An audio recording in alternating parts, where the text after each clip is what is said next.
Hello everyone, welcome to our channel Hello Study Easy Easy.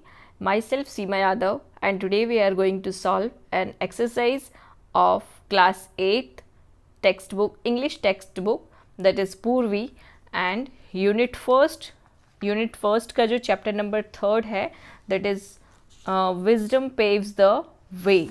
Okay, so ये chapter हम discuss कर चुके हैं. इस चैप्टर की पूरी एक्सप्लेनेशन वीडियो अपलोड हो चुकी है विजडम पेव्स द वे की. Okay, so today we are going to discuss the exercise of this story. Okay, so we are going to solve question answers, fill in the blanks, all exercise. Okay, so students, first scene के बाद page number 32 पे कुछ questions given है. So first we will solve this. Okay, so first is complete the following sentence with suitable reason. One example has been done for you.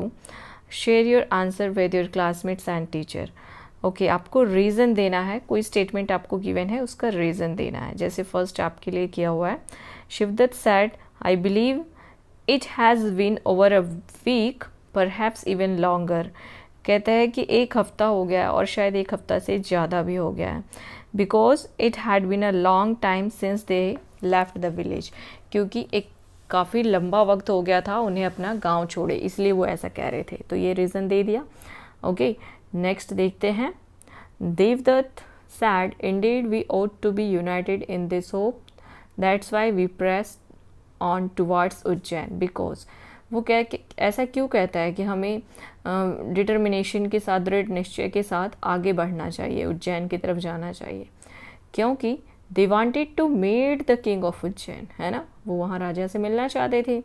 They were hoping that the king would recognise their talents and appoint them to his service. उनको विश्वास था कि राजा उनके talent को पहचानेंगे और उनको वहाँ पे कुछ ना कुछ काम मिल जाएगा, वो अपनी सेवा में कुछ ना कुछ काम दे देंगे, है ना. सो नेक्स्ट देखते हैं. Hardatt said, look there friends, a camel has passed this way, the track are fresh. Because वो ऐसा क्यों कहता है कि कैमल यहाँ से गया है, जो रास्ता है उस पर जो निशान है वो बिल्कुल फ्रेश है. Because he saw the fresh footprints of a camel who had passed that way. उसने एक जो कैमल के पैरों के निशान देखे थे वो बिल्कुल फ्रेश थे, यानी उस पर बिल्कुल भी ऐसे धुंधलापन नहीं था. ओके, फोर्थ है. Shivdatt said, it appears to be a merchant running as if pursued by trouble. Shivdatt कहते हैं कि वो एक मर्चेंट लग रहा है जो किसी मुसीबत की वजह से भाग रहा है. ऐसा क्यों कहता है? The merchant was anxious panting and looking distressed. क्योंकि जो मर्चेंट था वो हाफते हुए वहाँ पे आ रहा था और बहुत ही परेशान दिख रहा था, है ना. सो इसलिए वो उसको देख के ऐसा कहता है. The merchant said, how could you possibly know that the poor creature has been unwell for 2 weeks now, surely you are a healer. वो ऐसा क्यों कहता है कि तुम एक हीलर हो. हीलर क्या होता है कि जो दुख को भरने वाला होता है, जैसे कि डॉक्टर, है ना. तो वो जो मर्चेंट है वो कहता है कि तुमको कैसे पता है कि जो क्रिएचर है, जो जीव है, वो 2 हफ्ते से बीमार है. सो क्यों ऐसा कहता है वो? Because Devdutt told him that the camel was suffering from a pain in the stomach. क्योंकि जब वो मर्चेंट को बता देता है ना देवदत्त कि कैमल के पेट में दर्द हो रहा है, इसलिए उसको ऐसा लगता है मर्चेंट को कि अरे इसको कैसे पता कि कैमल के पेट में दर्द हो रहा है. नेक्स्ट है. Devdutt said, You are free to do as you wish, sir. If the king desires our presence, we shall be waiting under that banyan tree yonder. यानी वो कहता है कि हम यहाँ पे वेट करेंगे, आपको जो करना है आप कीजिए. अगर किंग की यही इच्छा होगी तो हम नहीं यहाँ से कहीं नहीं जाएंगे और यहीं पे वेट करेंगे. ऐसा क्यों कहता है देवदत्त? क्योंकि जो मर्चेंट है वो उन पे चोरी का इल्ज़ाम लगा रहा था और वो इस मैटर को राजा के पास ले जाना चाहता था, है ना. सो यही लिखना है आपको. The merchant thought that they had stolen his camel and he wanted to take the matter to the king. Okay, first है, let us discuss. Arrange the following events in order of their occurrence from scene second of play. यानी जो second scene है play का, उसी का कुछ part दिया हुआ है और हमें उसको क्या करना है, सीन वाइज लगाना है, मतलब स्टोरी में पहले क्या हुआ फिर उसके बाद क्या हुआ। सो ऐसे इसको सिस्टमेटिक वे में लगाना है। One example has been done for you, share your answers with your classmates and teachers. Okay, so देखो फर्स्ट क्या है, आपको टोटल 8 पॉइंट्स गिवन है और वो सारे पॉइंट्स आगे पीछे दिए हुए हैं, बट क्योंकि हमने स्टोरी पढ़ी है तो हमें पता है कि सेकंड सीन में क्या होता है। सेकंड सीन में वो चारों आदमी मर्चेंट के साथ राजा के सामने आते हैं, है ना, और वो मर्चेंट उन पे ब्लेम करता है और फिर उनका जो है वो डिस्कशन होता है ना।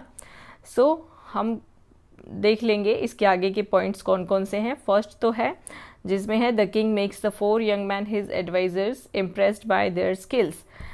किंग ने उन चारों आदमियों को अपना एडवाइज़र बना लिया क्योंकि उनकी स्किल से वो इम्प्रेस हो गया था। तो ये तो स्टोरी का लास्ट पार्ट है, सो इसीलिए ये 8th नंबर पे रखा गया है। ओके, सो चलिए देखते हैं आगे के points. So you can see ये 8 पॉइंट्स हैं।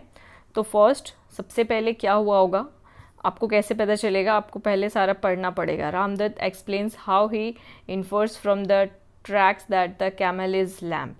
सो इससे पहले तो मर्चेंट ने उनको ब्लेम किया था, है ना। सो ये देखो 8th वन क्या है, the merchant accuse the 4 man of knowing a lot about his missing camel. उसने एक्यूज़ किया, ब्लेम किया, तो हम इसको फर्स्ट नंबर पे रखेंगे। ओके, देन फिर क्या हुआ, किंग ने उनको बोला कि आप अपना क्लियरली जो है वो सॉरी आप अपनी बात क्लियरली कहो, है ना।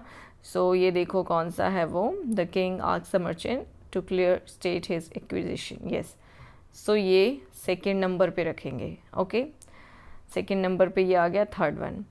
अब इसके बाद क्या होता है, एक एक करके जो यंग मैन हैं वो बताते हैं कि उन्होंने क्या क्या देखा।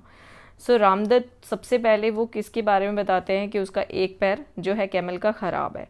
सो यू कैन सी यहाँ पे लिखा है Ramdutt explains how he infer from the tracks that the camel is lame. तो ये हमारा हो गया 3rd पॉइंट। ओके, सो 4th, 2nd, 3rd 3 पॉइंट हमें मिल गए हैं। अब उसके बाद हमें उसकी आइज़ के बारे में पता चलता है, कैमल की आइज़ के बारे में, है ना। सो आप चेक करो आइज़ के बारे में कहाँ लिखा हुआ है, camels pain, camel short tail long, ये राइट आइज़ ये है लिखा, है ना। सो 5th वन जो है ये हमारा हो गया 4th। ओके, 4th पार्ट हो गया। अब उसके बाद आइज़ का पता चला, अब उसके शॉर्ट टेल का पता चलता है ना। तो ये है शॉर्ट टेल के बारे में, तो ये हो गया 5th। और फिर उसके बाद कैमल के जो पेन हो रहा था पेट में वो हमें पता चलता है, तो ये है 6th। ओके, एंड देन क्या होता है फिर किंग उन सब की बहुत मतलब इम्प्रेस हो जाता है उनसे, तो king praises the young man, है ना। तो ये हो जाएगा हमारा 7th। और जो 8th पॉइंट है वो फर्स्ट पॉइंट है ना, जो राजा उनको अपना एडवाइज़र बना लेता है। ओके, सो आई होप आपको क्लियर हो गया होगा। मैं फिर से नंबर्स लिख देती हूँ, फर्स्ट एंड देन हमारा सेकंड नंबर कौन सा था, ये है ना। एक तो इस पे लिखना भी बड़ा मुश्किल होता है। सेकंड ये हो गया 3rd एंड 4th हमारा हो गया। 5th वन जो है ये हमारा 4th हो गया, ये हो गया 5th एंड ये 6th और ये 7। ओके, चलिए अब हम नेक्स्ट क्वेश्चन करते हैं। नेक्स्ट है read the given extracts given the questions that flows, यानी ये स्टोरी का एक पार्ट गिवन है। ओके, सो हमें इसी से रिलेटेड आगे क्वेश्चंस मिलेंगे, तो देख लेते हैं थोड़ा क्या है। Devdutt 10 days are but short span glance skimming employment befitting it was secure advice of the king Ujjain I am confident. अच्छा, ये फर्स्ट सीन की बात हो रही है ना, जब वो राजा से मिलने से पहले वो लोग आपस में बात करते हैं। ओके, सो फर्स्ट है identify the false statement from 2 given below and rectify it. यानी इसमें से गलत क्या है दोनों पॉइंट में से। Devdutt believes that finding employment is an easy task. So रोजगार पाना एक ईजी टास्क है। तो ऐसा चारों यंग मैन में से किसी को भी ऐसा नहीं लगता था कि वो एक ईजी टास्क है एम्प्लॉयमेंट, है ना। वो सबको लगता था कि इतना ईजी नहीं है।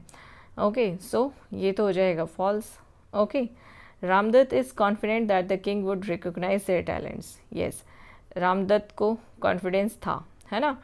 देखो यहाँ पे लिखा भी है, कहाँ है रामदत्त, ये रहा audience and our talent and appoint us to his service. Okay, so हमारा ये वाला बी पार्ट हो जाएगा ट्रू।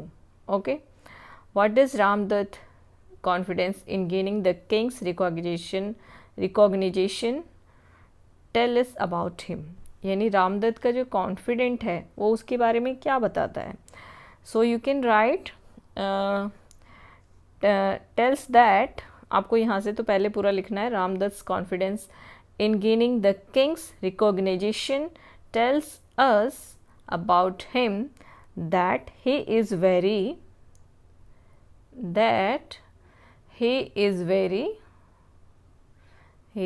positive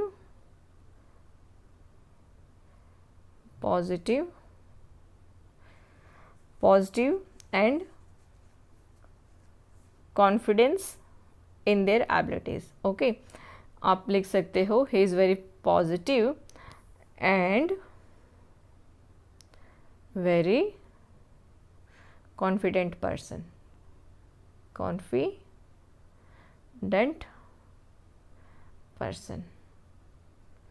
ओके, चलिए नेक्स्ट है complete the sentence given below with the correct option from those given. यानी आपको क्या करना है, सेंटेंस को कंप्लीट करना है। Okay, that's why we press on towards the phrase press on. Press on का मतलब यहाँ पर क्या है। सो नेक्स्ट पेज पे ये ऑप्शंस गिवन है। Walking with heavy steps, press on का मतलब क्या है कि भारी कदमों से आगे जाओ।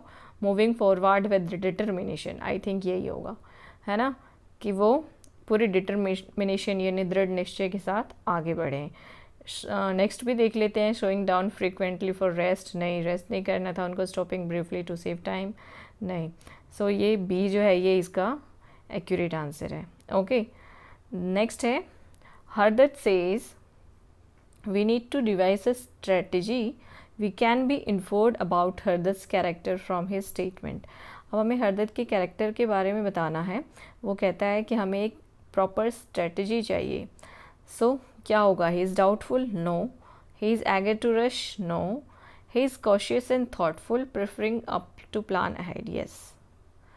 ही रिलाइज ऑन अदर्स, नो। वो दूसरे पे भरोसा नहीं करता था, मतलब उन पे डिपेंड नहीं करता था। रिलाइज मतलब दूसरे पे डिपेंड करना। सो सी ही होगा इसका आंसर। ओके, नेक्स्ट देख लेते हैं। ये बहुत ही इजी है, ये वाले सब तो आप खुद से भी कर सकते हैं।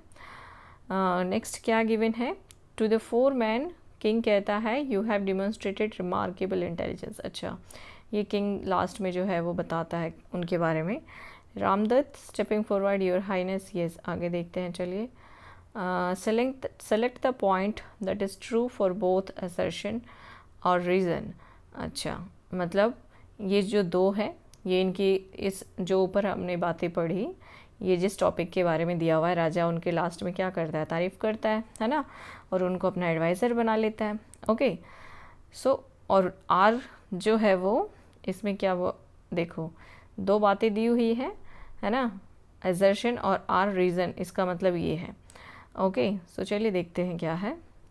Select the option that is true. नीचे ऑप्शंस भी दिए हुए हैं कि क्या सही है। The merchant left the court feeling humbled and ashamed. जो मर्चेंट है वो अशेम्ड होकर बाहर निकला। एंड आर इसका रीज़न है। ए जो है वो मतलब एक बात कही हुई है स्टोरी के बारे में, assertion. Okay, and R reason, the king commanded that the four wise man joined his court. King ने उनको अपने कोर्ट में ज्वाइन करवा दिया। तो ये तो इसका रीज़न नहीं है कि जो मैन है वो क्यों अशेम्ड हुआ, है ना। सो इसका आंसर क्या होगा, ए और आर दोनों बात सही है, हाँ ये दोनों बातें तो सही हैं, but R is correct explanation, no R is not correct explanation, ये रीज़न नहीं है करेक्ट, है ना। बोथ ट्रू ये होगा, and R is not correct explanation, है ना, यही होगा बी। ओके, आर तो इसका करेक्ट एक्सप्लेनेशन नहीं है, इस वजह से क्योंकि राजा ने उनको अपने कोर्ट में ज्वाइन करवा दिया, इसलिए वो मर्चेंट कोर्ट से बाहर नहीं चला गया शर्म होके, है ना। सो ये नहीं होगा, इसका आंसर बी ही होगा। नेक्स्ट है complete the following sentence by choosing the correct option. The line see beyond the obvious. See beyond the obvious means that the man had the ability, इंसान के पास किस चीज़ की, सी बियॉन्ड द ऑब्वियस का मतलब कि मतलब बहुत आगे जाके देख सकना, है ना। देखो आपको यहाँ पे मिलेगा challenge common belief with reasoning, interrupt information in traditional way, नहीं ये नहीं होगा। Notice details that other might overlook, यानी कि जो दूसरे उसको ओवरलुक कर जाए, नज़रअंदाज कर जाएं, बट नोटिस डिटेल्स, है ना, वो पूरी नोटिस करता है, सारी डिटेल्स नोटिस करता है, तो इसका यही मतलब है। Okay, see beyond the obvious यानी किसी चीज़ से बहुत आगे जाके सोचना, यानी जहाँ तक हर कोई नहीं सोच सकता है वहाँ उसकी सोच से परे होकर सोचना। ओके, सो ये हो जाएगा इसका आंसर। नेक्स्ट देखते हैं, complete the following sentence with a suitable reason. Ramdatt describe the king's offer as an honour we had not dare to dream of. अब इस सेंटेंस को कंप्लीट करना है रीज़न के साथ, यानी रामदत्त ने बोला कि ये हमारे लिए सम्मान की बात है, हम ऐसा सपने में भी सोच नहीं सकते हैं, या इस सम्मान के बारे में हम कभी सोच नहीं सकते थे कि ऐसा भी हमको मिलेगा। वाई, उसने ऐसा क्यों कहा, तो चलिए देखते हैं इसको क्या आंसर आपको लिखना है। So you can write answer, it was beyond their expectations that the king was offering them to become his adviser, कि ये जो यंग मैन थे उनकी एक्सपेक्टेशन से परे था कि उनको कभी ऐसा मौका मिलेगा कि राजा के दरबार में उनको एडवाइज़र की जॉब मिल जाएगी, है ना। सो नेक्स्ट है, how does the king's offer to the 4 man reflect his values as a ruler, यानी एक शासक के तौर पर जो राजा ने उन चारों आदमियों की वैल्यू की, उनको जॉब ऑफर किया, तो इससे राजा का जो क्या झलकता है, मतलब उनकी क्या क्वालिटीज़ हमें पता चलती है। तो आप लिखेंगे answer, the king offered the 4 man to become his adviser, this shows that the king values wisdom and understands the importance of wise advisers for the well being of his kingdom. Okay, king ने उनको adviser बना दिया, इससे ये पता चलता है कि जो किंग है वो वैल्यू करता है विजडम और इस बात को समझता है, विजडम की वैल्यू करता है और इस बात को समझता है और इसकी इम्पोर्टेंस भी देता है कि एक किंगडम में, एक राज्य में वाइज एडवाइज़र्स का होना कितना ज़रूरी है। Okay, next answer the following questions. So question answer solve करते हैं। First one is, what does the dusty road leading to Ujjain tell us about challenges of the young man's journey. जो dusty road था उज्जैन की तरफ जाने वाला, है ना, उज्जैन की तरफ जाने वाला जो डस्टी रोड था, सो आपको बताना है कि जो यंग मैन की जर्नी थी वहाँ पे उनको क्या क्या चैलेंजेस फेस करने पड़े। Okay, so you can write answer, dusty roads are not easy to travel. Okay, जो धूल भरे रोड्स होते हैं उनमें चलना आसान नहीं होता है। It's take a lot of courage to travel on a dusty road, यानी बहुत हिम्मत चाहिए होती है क्योंकि वो रास्ता बहुत ही धूल भरा रेतीला ऐसा होता है, और अगर हवा चल रही है या गर्मी का टाइम है तो बहुत ही मुश्किल होता है। The 4 man must have faced a lot of difficulties, बहुत सारी डिफ़िकल्टीज़ झेली उन्होंने, इन सर्च ऑफ वर्क, काम की खोज में, like shortage of water etcetera, जैसे पानी भी नहीं मिलता है दूर दूर तक ऐसे रास्तों पे, और अगर हवा चल रही है तो आँखों में डस्ट भी चला जाता है ना। सो इस तरह से डिफ़िकल्टीज़ उन्होंने फेस की। सो सेकेंड क्वेश्चन है, why did the merchant become suspicious of the 4 man. जो व्यापारी था उसने चारों मैन जो थे यंग मैन उन पे शक क्यों किया, what does this tell us about him? और ये शक करना जो था मर्चेंट का, इससे हमें मर्चेंट के बारे में क्या पता चलता है? So you can write answer, the four man describe the camel accurately and the merchant surprised to hearing detail of camel, यानी जो चारों आदमी ने एक्यूरेटली बताया कैमल के बारे में, है ना, और जो मर्चेंट था वो ये सब सुन के बिल्कुल सरप्राइज हो गया. Okay, immediately he accused them of stealing the camel, और उसने तुरंत उनके ऊपर चोरी का इल्ज़ाम भी लगा दिया, है ना, कि आपने कैमल को चुराया है. This shows that the merchant was impulsive. इससे पता चलता है कि जो मर्चेंट है वो इम्पल्सिव है. इम्पल्सिव क्या होता है? जो बिना सोचे समझे डिसीजन ले लेता है ना. He jump to the conclusion without proper thinking. वो एकदम से कंक्लूजन पे पहुंच गया और उसने ज़्यादा सोचा भी नहीं, है ना. सो हमें ये पता चलता है मर्चेंट के बारे में. Okay, next question. How do the four young men's observation about the camel serve as a turning point in the play? जो उनका ऑब्जर्वेशन था चारों यंग मैन का, वो प्ले में एक टर्निंग पॉइंट बन गया, है ना. कैसे? The for young man explain the king that how they knew so much about the camel. उन्होंने एक्सप्लेन किया राजा को कि वो कैसे जानते हैं कैमल के बारे में इतना, है ना. The king got impressed by there wisdom. वो जो किंग थे वो इम्प्रेस हो गए उनकी बुद्धिमानी से. And realise that they were so wise and had to ability to see beyond the obvious. और उनके पास ऐसा नज़रिया है कि वो परे हटकर सोच सके, है ना, जो भी सिचुएशन है उससे आगे जाकर वो सोच सके. सो उनकी विजडम को उन्होंने पहचान लिया. And finally he offered them becoming his advisers. तो टर्निंग पॉइंट यही हुआ ना.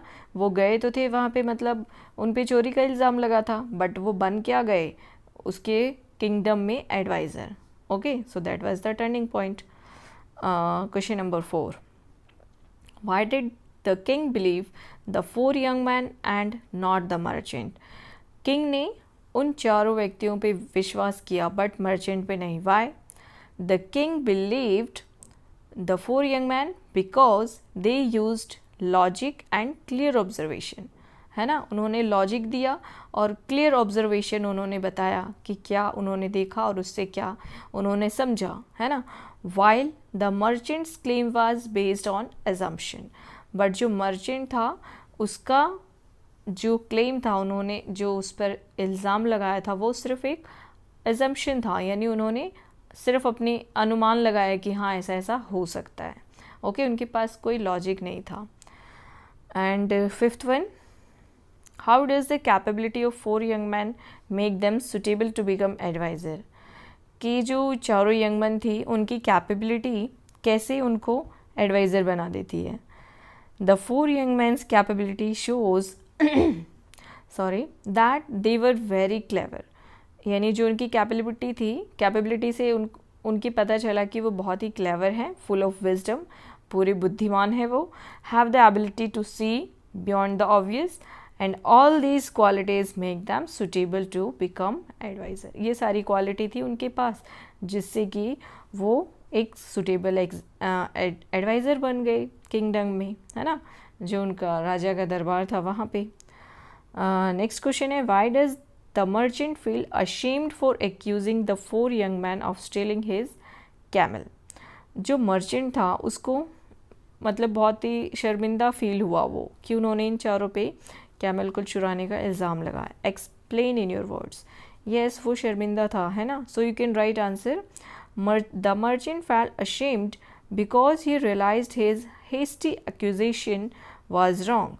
उसको रियलाइज़ हुआ कि इसने जो जल्दबाजी में ये एक्यूजेशन लगाया, इल्ज़ाम लगाया, वो गलत था.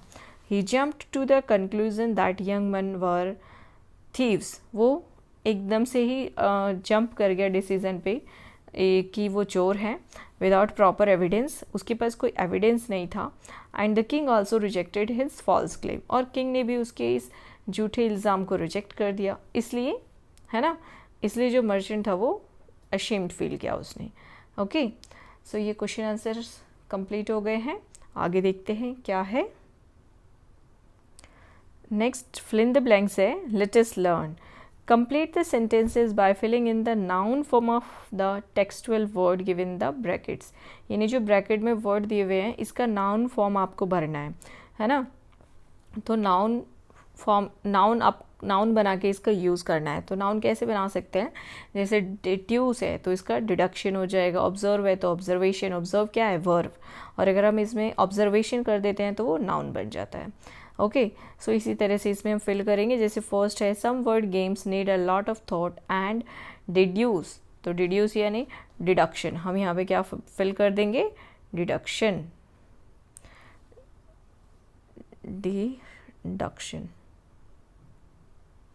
Okay, second we need to make close observation. So यहाँ पे क्या आ जाएगा, ऑब्जर्वेशन. इतना तो आपको आता ही होगा, आप लिख लेंगे इजीली, है ना. Next, a detailed dash of the document shows a lot of errors. तो यहाँ पर क्या आ जाएगा, स्क्रूटिनाइज है तो स्क्रूटिनी आ जाएगा. Okay, SCRUTINY.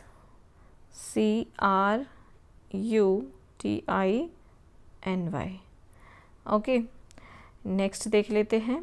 You should not make any false accuse against anyone.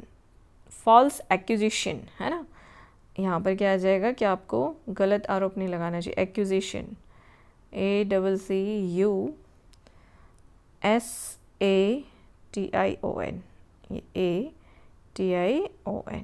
Okay, accusation हो जाएगा. And fifth, she was given an award in of her contribution to literature. So recognition है ना, क्या हो जाएगा, recognize का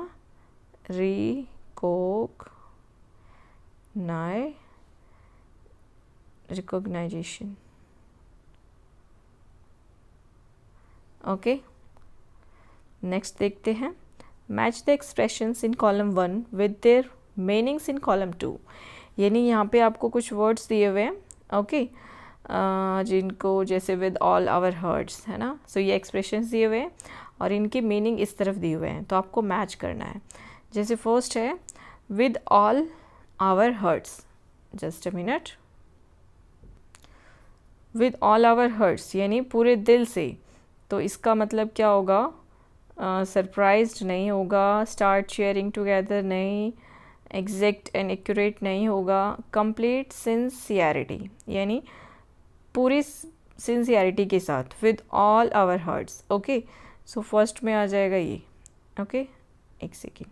हाँ, and to be precise. Precise का मतलब मैंने बताया था आपको चैप्टर पढ़ाते वक्त, क्या होता है, एक्यूरेट है ना. सो यहाँ पर एक्यूरेट अभी मिला था हमको, है ना, ये रहा, exact and accurate. Okay, next है गेन एन ऑडियंस विद, यानी वो मीटिंग चाहते थे किससे. सो मीटिंग और हियरिंग समवन है ना. विद मतलब यानी किसी से मीटिंग, तो इसका मतलब क्या हुआ, गेन एन ऑडियंस विद. इसका मतलब हमें बताना है मीनिंग, तो मीटिंग और हियरिंग समवन. ओके, फिफ्थ हो जाएगा थर्ड वन का. And catch his brain. Catch his brain यानी कि इसका क्या मतलब हो जाएगा, टू पॉज और rest for some time, no overall plan of life in a larger context. Yes, to pause और rest for some time. Rest, catch his breath यानी सांस लेना ना. यस, ये हो जाएगा टू पॉज और rest for some time. Okay, इसका मतलब ये हो जाएगा कैच हिज ब्रेथ, अपने सांस को पकड़ना, इसका मतलब थोड़ी देर रुक कर सांस लेना.